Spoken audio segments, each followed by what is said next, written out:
주식 투자 심플하게 충분하게 스텝스. 실리콘은행 파산은 자라일까요? 소뚜껑일까요?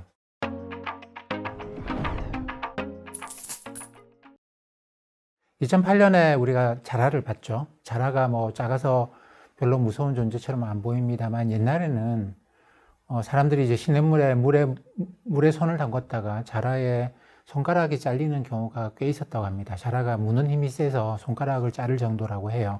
그렇기 때문에 자라한테 한번 혼이 났던 사람들은 소뚜껑 보고도 깜짝깜짝 놀라는 그런 게 속담입니다. 우리가 2008년에 미국 은행들이 얼마나 세계 경제를 혼돈에 빠뜨리는지를 잘 봤죠. 그걸 자라라고 본다고 한다면, 이번에 실리콘밸리 은행이 일으킨 문제가 그런 정도로까지 확산될 수 있겠는가, 아닌가, 여기에 이제 우리가 일단 생각을 집중해 봐야 될 것 같은데요. 결론적으로는 저는 이거는 소뚜껑에 불과하다고 생각합니다. 거기에 대해서 왜 이렇게 판단을 내리는지에 대해서 한 4가지 정도 근거를 말씀드리려고 합니다. 먼저 이번 실리콘밸리 은행을 보면 은행이라고 하기에는 너무 좀 허술한 것 같아요. 자산 관리가 너무 허술합니다. 은행은 일반적으로 그렇죠. 돈이 들고 나고 수시로 돈이 들고 납니다. 그렇기 때문에 금융기관이라고 다 똑같이 돈을 관리하는 게 아니고, 들어온 돈이 언제 나갈지에 따라서 장기로 투자하기도 하고 아주 짧게 단기로 투자하기도 합니다. 근데 일반적으로 은행은 평균적으로 들어와 있는 돈의 평균 만기를 따져보면 3개월 정도밖에 안 된다고 하거든요. 그러니까 뭐 예금도 받고 뭐 이런저런 뭐 예금도, 짧은 예금도 있고 긴 예금도 있고, 또는 내일이라도 당장 찾아갈 수 있는 예금도 있고, 어떤 예금은 뭐 2년짜리 적금도 있고 그렇습니다. 이걸 다 평균 내보면 은행은 보통 한 3개월 정도라고 합니다. 그러니까 3개월이면 지금 은행 안에 있는 돈이 다 빠져나갈 수 있다라는 이야기죠. 그렇기 때문에 기본적으로 은행은 이 들어온 돈을, 대출도 마찬가지고 투자도 마찬가지고 기본적으로 짧게 운용을 합니다. 언제든 돈 나갈 때 그걸 이제 돈을 줘야 되기 때문에 굉장히 짧게 운용을 합니다. 대출도 만기를 뭐 10년씩, 20년씩 이렇게 안 하잖아요. 회사채 시장에서는 뭐 회사채를 기업이 발행할 때 뭐 20년, 30년 이렇게 채권을 발행하기도 합니다. 그렇지만 은행에 가서 기업이 20년, 30년씩 돈을 빌릴 수는 없어요. 미국의 모기지, 개인들이 주택을 사면서 뭐 30년씩 돈을 빌린다고 합니다만, 이거는 은행이 빌려주는 게 아니고 그 돈은 우리나라 따르면 주택금융공사와 같은 공사가 채권을 발행해서 주는 것이고, 은행은 그걸 중개할 뿐입니다. 근데 이 실리콘밸리 은행은 돈을 받아서 그걸 굉장히 긴 채권에 투자를 했더라고요. 이게 일반적으로 은행 감독에 걸리지는 않습니다. BIS 비율 같은 데도 사실 잘 안 걸려요. 왜냐하면 이게 이제 국채와 국채에 준하는 채권이면 위험을 없다고 보거든요. 제로라고 봅니다. 이 때문에 이 국채를 좀 긴 채권을 갖고 있었다, 이 BIS 비율이나 이런 데 안 걸립니다. 이 때문에 그것점을 이용해서 실리콘밸리 은행은 자기가 받은 돈은 내일이라도 당장 나갈 수 있는 굉장히 짧은 돈인데, 아무래도 이제 그걸 그렇다고 해서 하루짜리나 3개월짜리로 투자를 해놓으면 금리가 낮겠죠. 지금은 뭐 이쪽이 금리가 오히려 3개월짜리가 30년짜리보다 금리가 높습니다만, 미국의 경우에 특히나. 근데 이제 일반적으로는 3개월짜리 금리는 굉장히 낮고, 뭐 한 10년쯤 되면 금리가 굉장히 높고, 이게 일반적이지 않습니까? 그러다 보니까 그 짧은 예금을 받아다가 돈 좀 더 벌어보려고 긴 데다가 투자를 했던 것이죠. 이건 은행의 일반적인 모습이 아닙니다. 굉장히 심한 일탈의 모습이었기 때문에 이런 식의 실리콘밸리 은행과 같은 일이 다른 은행에서도 광범하게 퍼져 있었을 것이다 생각하기가 어렵습니다. 은행이 업력이 조금만 있으면 절대 이런 행동을 하지는 않아요. 왜냐하면 이런 이제 자금 사이에 내가 예금 받은 거는 은행 입장 빌린 돈이잖아요. 그리고 내가 이제 투자하는 돈 사이에 미스매치를 심하게 하는 경우는, 증권사들은 그런 걸 많이 해요. 증권사들은 일반적으로 많이 하는데, 은행이나 보험사처럼 이런 큰 금융기관들은 그런 미스매치를 하지 않습니다.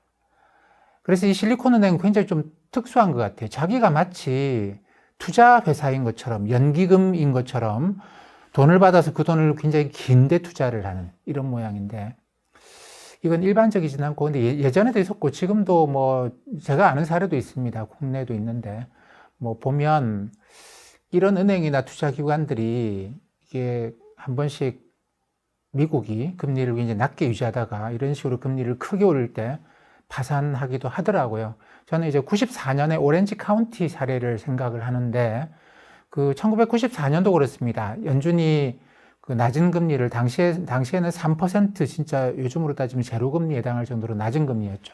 일반적으로 금리하면 5, 6%이던 시절이기 때문에 3%까지 금리를 굉장히 낮게 유지했다가 한 2년 정도 3%를 유지했다가 94년 초부터 금리를 인상하기 시작합니다. 근데 94년 12월쯤 되면, 11월쯤 되면 이 불과 1년 만에 3%가 5%를 넘어요. 2%포인트 이상 1년 만에 금리를 확 끌어올린 것이죠.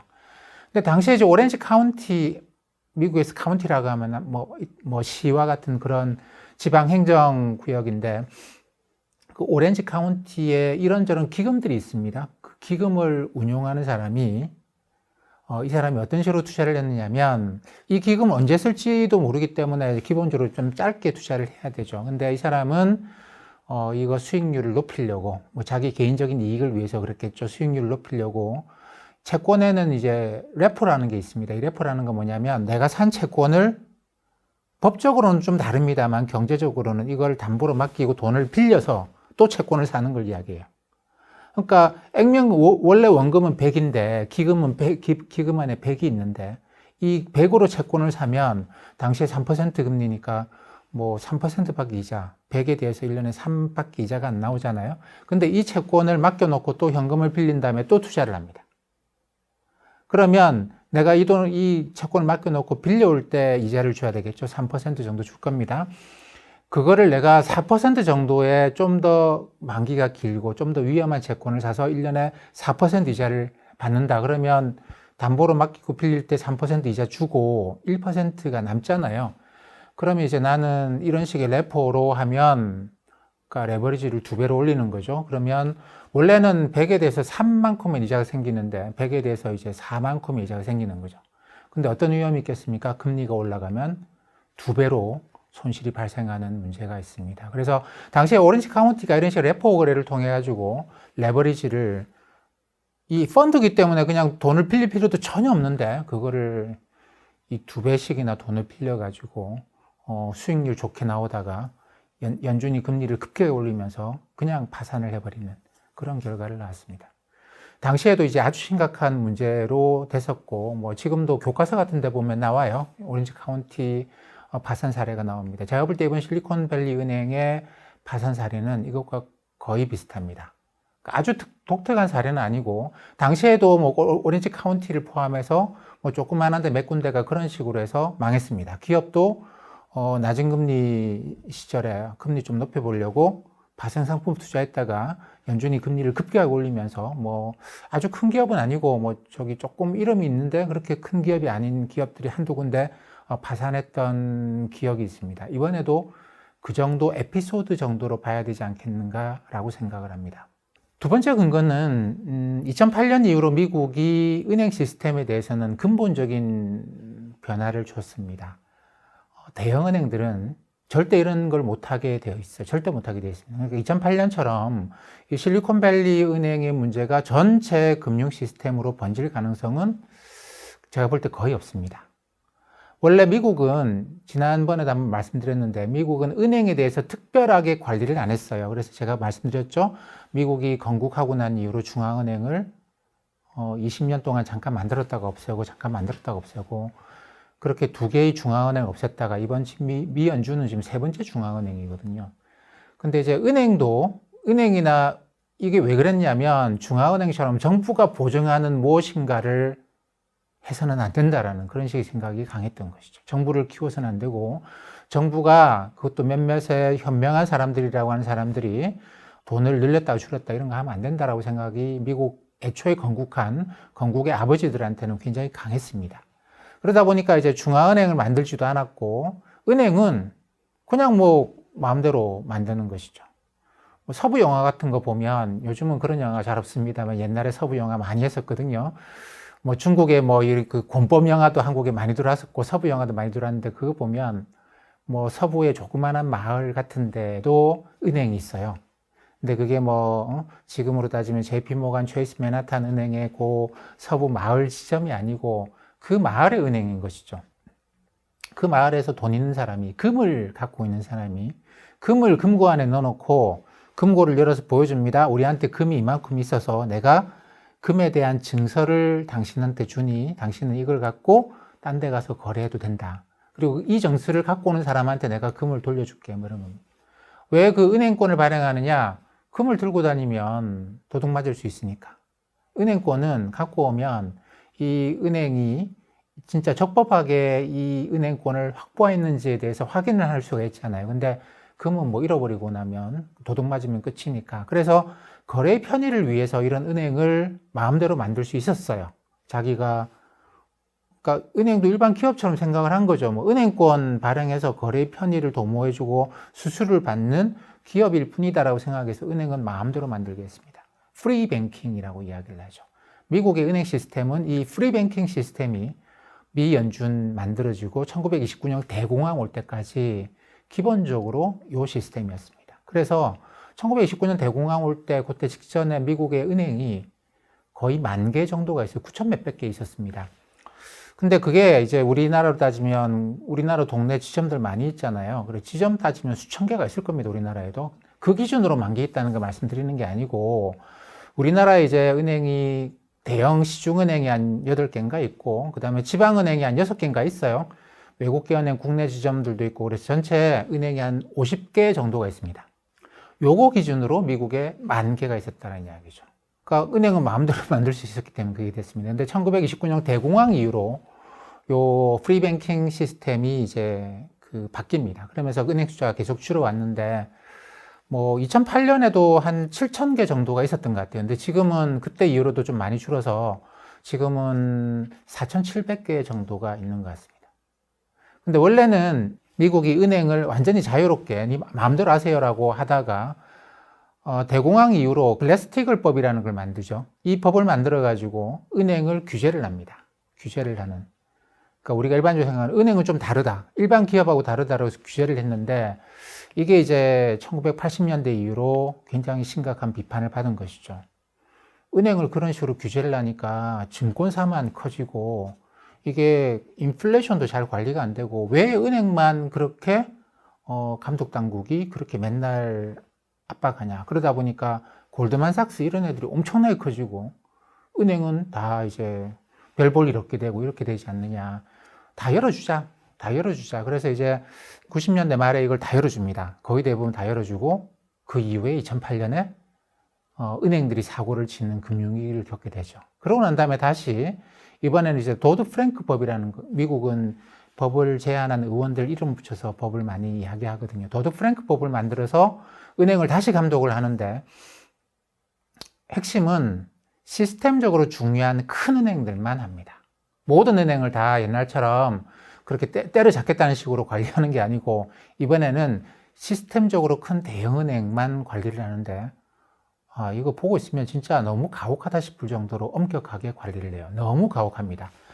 이 도드 프랭크 법에 있는 것 중에 하나가 이제 스트레스 테스트를 매년 해야 된다라는 건데 미국에서 대형은행, 대형 금융기관들, 보험사도 들어가는데 한 30 몇 개인가 그렇습니다. 이게 매년 좀 대상이 바뀌긴 하는데 이 30 몇 개 대형 금융기관들한테는 1년에 한 번씩 스트레스 테스트라고 해서 최악의 시나리오를 주고 은행들이 그렇지 않습니까? 자기가 기업에 대출해 준 것도 있고 개인들한테 주택담보, 주택 대출해 준 것도 있고 주식 산 것도 있고 채권 산 것도 있고 해외 투자한 것도 있고 많이 있을 거예요. 자산이 많이 있는데 어떤 시나리오를 주느냐 하면 GDP 성장률이 6%까지 마이너스 6%로 떨어졌다. 실업률은 10%로 올라갔다. 지금 미국의 실업률이 3.4%인데 실업률 올라가면 돈 빌려갔던 개인들이 돈을 못 갚고 파산을 하겠죠. 그 다음에 집값이 주택 지수가 한두 군데가 아니고 미국 전역에 걸친 지수가 30% 하락한대요. 그러면 일단 개인들은 자기 현금 없이 돈 빌려가서 집 갖고 있는 사람들은 다 파산이라고 봐야 되겠죠. 그 다음에 다우존스 주가 지수가 50%가 떨어진대요. 이런 시나리오를 줘놓고 그러면 이제 은행들이 이 큰 은행들이 작은 은행들 관계없고요. 이 30개 정도 금융기관들은 이 시나리오에 따라서 자기들이 갖고 있는 모든 자산에 대해서 다 손실을 계산을 해야 됩니다. 그리고 났을 때 손실이 발생하면 그만큼 자본을 깎아먹겠죠. 그러고 나서도 자본이 남아있어야 된대요. 위험자산의 4%. 그것도 뭐 이런 위험한 상황이 되면 은행이 금리를 굉장히 높게 주겠다고 후순위채 발행하고 그러잖아요. 근데 그런 건 안 쳐주고 주식시장에서 조달한 보통주 자본, 유상증자에서 조달한 보통주 자본으로 위험자산의 4%를 갖고 있어야 된다는 조건입니다. 아주 가혹한 조건입니다. 은행이 돈을 벌 수 있겠습니까? 그래서 이 도드-프랭크 법 이후로 이 대형은행들이 돈을 못 벌어요. 돈을 못 법니다. 그러다 보니까 주식시장에서도 제대로 평가하겠습니까? 전 세계에서 가장 흔히 말하는 기준, 뭐 PER이나 이런 기준으로 가장 싼 주식 뭐냐? 그러면 저는 미국과 유럽의 은행주 이야기를 합니다. PER이 S&P 500이 지금도 한 16배 나오거든요. 높을 때는 뭐 24배까지 갔었죠. 그거의 딱 절반입니다. 딱 절반. 지금 미국 은행주도 이번에 실리콘밸리 은행 때문에 조금 더 떨어지긴 했는데 지금 8배 나와요. PER 8배. S&P 500이 제일 높을 때 24배 갔을 때도 12배밖에 안 나왔습니다. 딱 절반입니다. 그러니까 이건 뭐냐면 똑같이 100억을 버는 은행하고 일반 기업이 있는데 S&P 500 기업이 있고 S&P 500에 있는 은행이 있는데 똑같이 1년에 100억씩 벌어요. 근데 은행은 기업 가치가 800억, 주식시장 시가총액이 800억이고 S&P 500의 기업은 1600억이라는 이야기입니다. 왜 이렇게 은행을 홀대할까요? 투자자들이 돈 못 번다라는 겁니다. 그렇게 가혹하게 스트레스 테스트를 매년 하고 그래 4% 안 나오잖아요. 은행장을 바꾸라고 권고를 합니다.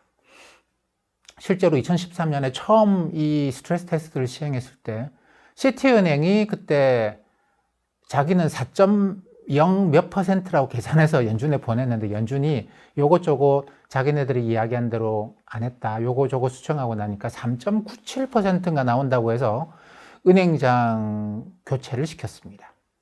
그 정도로 가혹해요. 그렇기 때문에 은행들이 주식 투자를 할 수 있겠습니까? 못해요. 신용등급이 낮은 회사에 투자를 할 수 있느냐? 못합니다. 개인들한테, 돈 없는 개인들한테 뭐 집 사라고 돈을 빌려줄 수 있느냐? 못합니다. 뭐 생애 최초 모기지 대출을 많이 하거든요. 미국도 집 살려고 그러면 돈 빌려 사야 되잖아요. 근데 은행들이 자기 돈을 빌려주지 않습니다. 자기가 받은 예금이나 이런 거 빌려주지 않고 그냥 중개만 해줍니다. 우리나라로 따지면 주택금융공사 같은 데서 이 30년짜리 고정금리로 돈을 빌려주는데 이 주택금융공사는 또 채권시장에서 채권을 발행해서 빌려줍니다. 근데 이 개인이 주택금융공사가 가지고 돈을 빌리지는 않으시죠. 은행 가서 돈을 빌리거든요. 그럼 은행은 일단 자기 돈으로 요만큼을 빌려주고 요 증서, 내가 A라는 사람한테 모기지, 미국은 주택담보대출이 아니거든요. 모기지로 뭐 1억 원을 빌려줬다. 그러면 그거를 그대로 주택금융공사한테 팝니다. 그럼 주택금융공사는 그만큼의 채권을 발행해서 요 돈을 은행한테 돌려주는 것이죠. 그러니까 은행은 이 과정에서 1% 정도의 수수료 정도만 받습니다. 없어요. 대출이 없습니다. 우리나라 은행하고는 다르죠. 너무나 다릅니다. 그래서 우리나라 은행들은 돈 번 거 보면 대부분 다 이자 수입이거든요. 이자 수입입니다. 그래서 은행이 뭐 돈을 너무 많이 벌었니 말이 많은 게 이게 대부분 다 이자 수입이기 때문에 그래요. 근데 미국 은행들은 이자 수입 없겠죠. 그죠? 이자 받으려고 이런 대출을 갖고 있다가는 스트레스 테스트 할 때마다 이 은행은 장부상으로 파산해야 되는 거고 은행장을 바꾸고 해야 됩니다. 이 때문에 그런 대출도 안 해요. 주식을 사면 1년에 한 번씩 50%씩 손실이 납니다. 그걸 은행장이 안 바뀌려고 그러면 자본을 훨씬 더 갖고 있어야 돼요. 그렇게 주가가 50% 폭락해도 괜찮을 정도로 자본을 더 갖고 있어야 됩니다. 그렇기 때문에 당연히 은행이 돈을 못 벌죠. 대형 은행들은 그렇습니다. 그러니까 실리콘밸리 은행은 거기에 들어가는 은행이 아닙니다. 그러니까 뭐 마음대로 하세요라고 하는 미국의 가장 기본적인 프리뱅킹 정신에 따라 가지고 그냥 그렇게 하는 거고 망하면 뭐 그들의 손해겠지. 이게 시스템적으로 전이가 안 될 거라고 생각을 하는 것이죠. 그래서 이 2008년 이후에 만든 법의 핵심은 은행에 대해서 다시 옛날처럼 대공황 이후처럼 규제하겠다가 아니고 이 은행이 문제가 생겨가지고 시스템 전반을 혼란에 빠뜨리고 경제를 파괴할 정도로 영향을 미치도록 하지는 않겠다. 그래서 시스템적으로 중요한 큰 은행들은 아주 철저하게 관리하고 있기 때문에 실리콘밸리 은행의 문제가 이까지 전염될 가능성은 저는 거의 없다고 생각을 합니다. 세 번째로 미국은 은행 파산하는 절차가 굉장히 놀랍습니다. 굉장히 놀라울 정도로 신속해요. 저도 그 2009년인가 10년인가 잘 기억이 나지 않는데 미국의 CBS에서 하는 TV 프로그램 중에 굉장히 유명하고 오래된 프로그램이 있습니다. 일요일 저녁 7시에 하는 시사교양 프로그램인데 미국 사람들이 이 프로그램을 1000만 명 이상이 보는 것 같더라고요. 시청률로 보면 탑10 안에 들어갑니다. 이 60 미닛이라고 한 60분 동안 진행을 합니다. 우리나라도 뭐 시사 그런 프로그램들이 있죠. 그것처럼 진행을 하는데 미국의 이런저런 문제들에 대해서 한 3개, 4개 정도를 다룹니다. 근데 거기에 한번 은행들을 파산시키는 과정, 전 과정에 대해서 한번 방송을 한 적이 있습니다. 아까도 말씀드렸다시피 미국에는 굉장히 많은 은행들이 있어요. 지방에 가면 조그만 도시에 가면 지점 1개, 2개 있는 은행들이 굉장히 많습니다. 자, 그 은행 중에 하나가 문제가 발생했다라는 거예요. 그리고 예금보험공사가, FDIC가 그 문제가 오늘 발생했다라는 것을 인지를 했습니다. 여러 팀이 있어요. 파산을 진행하는 팀이 여러 팀이 있는데 그 한 팀이 출발합니다. 핸드폰 다 놓고 버스, 차량 막 닫힙니다. 어디로 가는지 몰라요. 그리고 거기서 딱 도착하고 나면 팀장이 브리핑을 합니다. 오늘 무슨 은행인데 이 은행이 이러저러해서 이런 식으로 할 생각이다. 그러고 나서 그날 그 은행이 문을 닫기 전에 셔터 문을 내리는데 셔터 문 내리는 손을 잡고 그 팀원들이 들어갑니다. 그리고 모두 다 손 올려라고 하고 전부 다 퇴근시키고 딱 한 명만 남깁니다. 은행의 자금에 대해서 아는 사람 한 명만 남기고 다 퇴근시키고 그때부터 밤샘 작업이 들어갑니다. 이 은행이 갖고 있는 모든 자산, 모든 부채를 다 평가합니다. 이틀에 걸쳐가지고 다 평가합니다. 이틀이 그 다음날 아침이 되면 사람들이 이제 은행 문을 열고 사람들이 은행에 오겠죠. 무슨 일이 있었는지 아직 모르기 때문에 경찰을 쭉 배치를 합니다. 그래서 은행 셔터문을 올리지 않고 고객이 오면 고객들한테 이 옆에 은행 가시면 뭐 대출을 알선해드리고 이 은행은 며칠 이후에 다시 뭐 어떻게 될지는 모르겠습니다만 다시 문을 열거나 안 그러면 다른 은행이 인수하거나 뭐 아니면 정리할 수도 있고 이런 과정을 설명해 주는데 예금자 보호법에 따라서 뭐 보호가 되고 이런 걸 쭉 설명해 줍니다.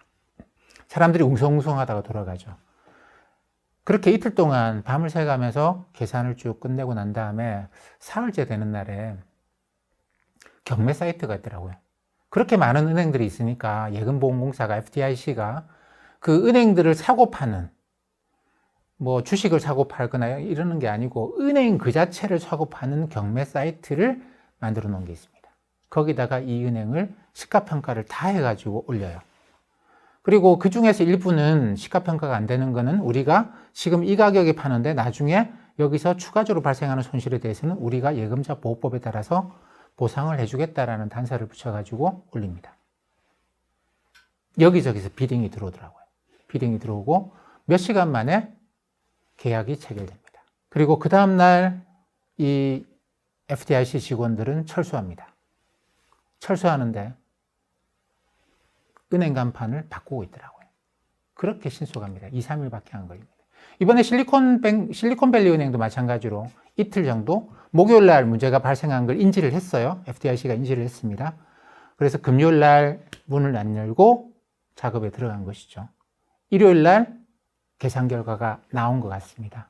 그래서 파산 이렇게 이야기를 하는데 아니 그 은행에 주인이 있지 않냐, 주주가 있지 않냐. 그거를 주주의 동의를 얻지 않고 그 계산을 하고 그렇게 파산시키고 매각까지 할 수 있는 그런 권한을 FDIC가 갖고 있습니다. 왜냐하면 예금자 보호법 때문에. 은행이 마음대로 하다가 무너져도 예금자 보호를 해야 되기 때문에 은행을 파산시키고 매각하는 과정을 FDIC가 전권을 갖고 있는 것이죠. 그걸 안 하겠다. 나는 그런 식으로 못 하겠다. 내 은행에, 우리 은행에 문제가 생겨도 우리 은행은 당신이 함부로 못 팔게 할 거야 라고 하면 우리는 은행이라는 단어를 붙일 수가 없습니다. 예금자 보호를 할 수도 없고.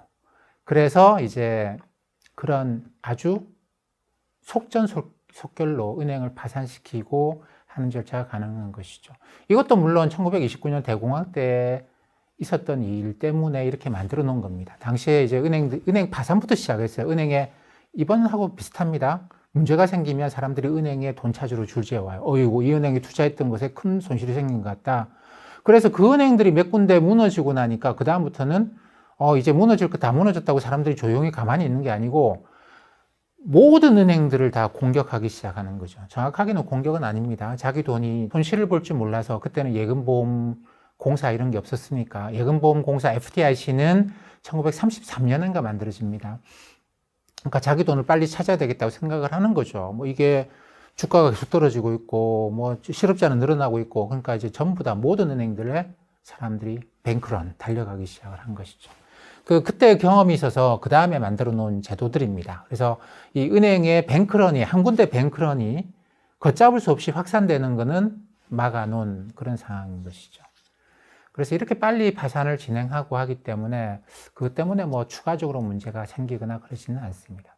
우리나라는 작년에 레고랜드 같은 문제가 발생했죠. 제가 볼 때 실리콘밸리 은행 문제나 레고랜드 문제는 다 마찬가지입니다. 금리가 올라가면서 무엇인가 문제가 발생했어요. 뭐 지방자치단체가 이런 이자 부담 못하겠다, 이 사업 못하겠다, 뭐 이렇게 이제 이야기할 수도 있고, 실리콘밸리 은행처럼 금리가 너무 올라서 그동안에 낮은 금리가 계속될 줄 알았죠. 금리 인상 이제 마지막인 줄 알고, 이제는 금리 내릴 줄 알았죠. 그래서 채권 더 샀는데 손실이 더 많이 생기거나, 이런 문제가 본질적으로는 비슷합니다. 저금리가 계속될 줄 알고 그런 걸 했다가 고금리가 되면서 문제가 발생한 그런 건데, 우리나라도 이 문제가 이제 확산되는 걸 막기 위해서 금융당국이 돈을 쫙 풀면서 일단 빌려준 것이죠. 뭐 모럴 해저드나 뭐 정부가 국민의 세금으로 메꿔주거나 그런 게 아니고 그냥 일시적으로 유동성을 공급하면서 시장을 안정시키고 뭐 그런 절차를 거쳤는데, 이번 실리콘밸리 은행도 그 정도 수준이라고 보시면 될 것 같습니다. 마지막으로 이 예금자 보호, 예금 보호가 있기 때문에 이게 전체적으로 이 파산이 확산되거나 이게 소뚜껑이 아니라 자라로 번질 가능성은 굉장히 낮다고 봐야 됩니다.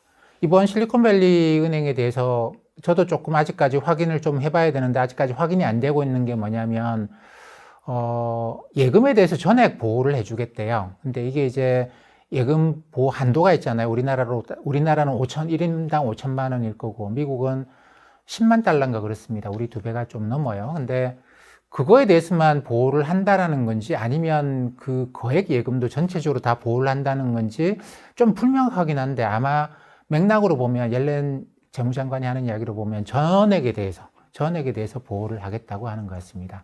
근데 그동안의 사례를 보면 예금 보호법에 따라서 뭐 1인당 5천만 원이든 10만 달러든 그걸 넘어서는 예금도 개인 예금에 손실을 입혀본 적은 없습니다.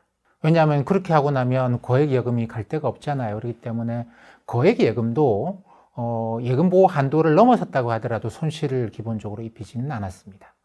뭐 얼마 전에 유럽의 금융위기 이런 문제 때문에 그리스나 이런 나라들의 그 법을 엄격하게 적용하려고 하다가, 그래서 그리스가 그렇게 혼란에 빠지고 사람들이 이제 길거리로 나오고 했던 게, 이게 이제 너무 가혹하게 법 그대로 적용하겠다 뭐 이런 거였는데, 아주 법을 그대로 적용하면은 우리가 잃을 게 훨씬 더 많을 수 있어요. 그렇기 때문에 법을 그렇게 엄격하게 적용한 사례는 지금까지 그리스나 그런 경우를 빼고 나면 제가 알기로는 없습니다. 근데 아마도 이번에도 그런 것 같아요. 실리콘밸리 은행에 대해서 전체 예금에 대해서 보호를 해주겠다. 근데 일반적으로 이런 은행의 파산이 발생하면 개인 예금은, 그러니까 이제 그 자산이 줄었잖아요. 그러면 부채, 은행의 입장에서 부채는 예금이 대부분인데, 물론 그 다음에 이제 은행이 뭐 이것저것 따로 돈을 빌리는 것도 있습니다. 딴 데서.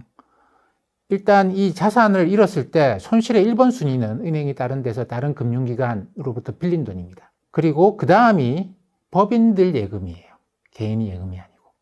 예금 보호 한도를 벗어났다고 하더라도 이 개인 예금까지 손실을 입는 경우는 없었습니다.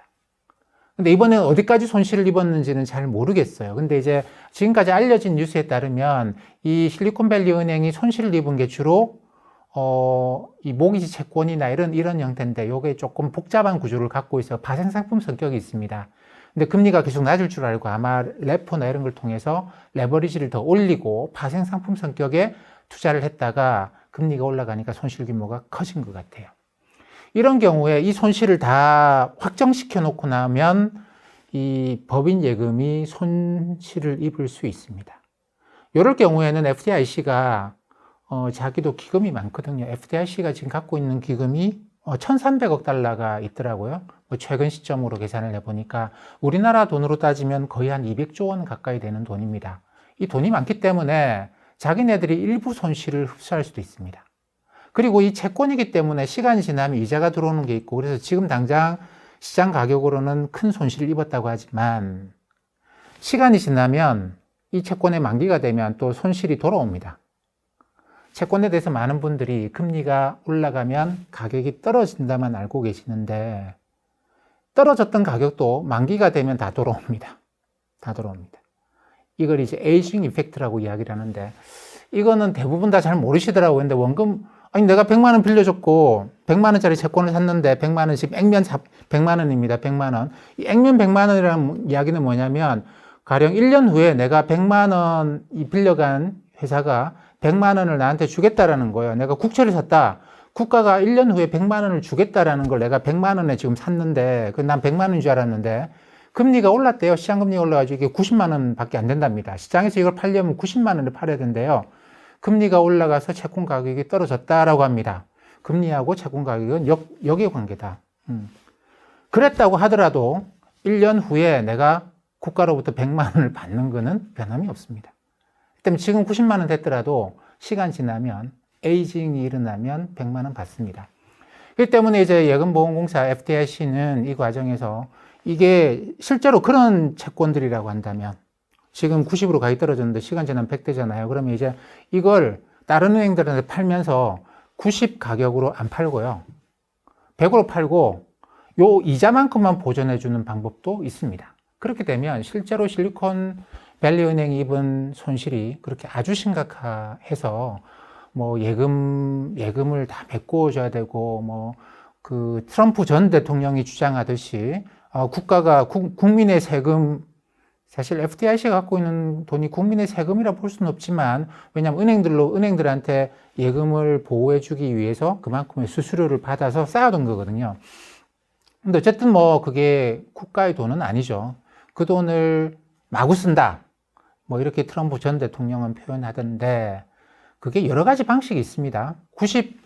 100짜리를 90으로 손실 내고 이걸 90으로 사가는 다른 은행한테 이걸 90에 넘겨주고 10만큼 발생한 손실은 FDIC가 예금자한테 주는 방식은 아닌 것 같아요. 아니고, 요게 언제 100으로 돌아갈지는 뭐 시간 좀 지나면 조금씩 돌아가게 되는데, 그만큼을 뭐 보존해 주겠다 이런 식으로 해서 이 지금 시가 90짜리 채권을 다른 은행에 팔겠다고 한 것이지 않을까. 물론 아직까지 이제 뭐 이 은행을 사겠다고 하는 다른 은행은 나타난 것 같지는 않은데 어떻게 할지는 모르겠습니다만, 다양한 방식으로 이 예금에서 손실이 발생하거나 이러는 걸 막을 수 있는 다양한 방식들이 존재한다라는 겁니다. 근데 그 다양한 방식들이 존재하는데 굳이 사람들을 혼란스럽게 하고 다른 은행, 아이고 예금 나 저기 10만 달러 이상 예금 갖고 있는데 저 은행 파산하면 못 받겠네 생각해서 다른 은행까지 가가지고 거액 예금을 인출하도록 사람들을 혼란스럽게 하고 사람들을 불안 속에 떨게 하고, 그게 국가 역할은 아니잖아요. 다른 방법이 있으면 다른 방법으로 사람들이 불안해하지 않고 일상생활을 하도록 하면 되는 게 국가가 해야 될 제일 첫 번째 과제이기 때문에 아마 그런 방식으로 한 것이 아닌가라고 생각을 합니다. 그렇게 보면은 뭐 예금자들이 두려워할 필요가 없는 것이죠. 예금자들이 두려워해서 다른 은행 예금도 인출하겠다고 나설 이유가 전혀 없고, 야 이렇게 문제가 생겨도 예금 전액 다 준다는데 뭐 라고 편안하게 그냥 그 전에 그랬듯이 일상생활을 해나가시지 않겠는가 생각을 합니다. 우리가 팬데믹이라는 걸 겪었습니다. 팬은 모든이라는 뜻이래요. 뭐 팬암이라고 하는 미국의 항공사도 있지 않아요? 팬아메리카, 뭐 팬아시아 이런 식의 데믹은 사람이라고 합니다. 그래서 팬데믹이라는 것은 모든 사람들이 다 위험한 그런 상황이 이제 팬데믹이었죠.